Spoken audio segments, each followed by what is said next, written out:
श्री स्वामी समर्थ सगळ्यांना.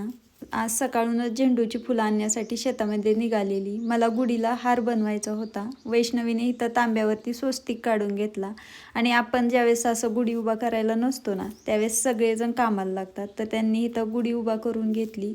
मी मस्त हार बनवून दिला आणि माझं आवरल्यानंतर आईकडे निघाली होती दुपारून. तर लगेचच परत माघारी येणार होती आणि जाताना आमच्या आईकडे कारखाना पण लागतो.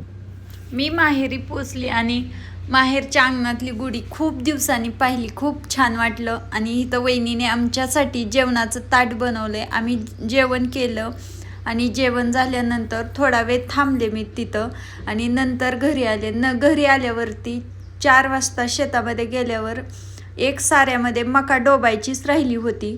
मग तिथं मका डोबून घेतली आणि परत मका डोबायची झाल्याच्या नंतर म्हशीला आणण्यासाठी नदीला जायचं होतं आणि आज म्हैस जे आहे ना ते नदीच्या कडेला बांधली होती. तसंही आम्ही रोजच पाणी खाली गेलं ना मग म्हशीला नदीलाच आणत असतो.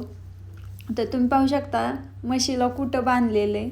तर तिथनं म्हैस घेऊन येणार आहे आणि असा गेला आजचा आमचा दिवस.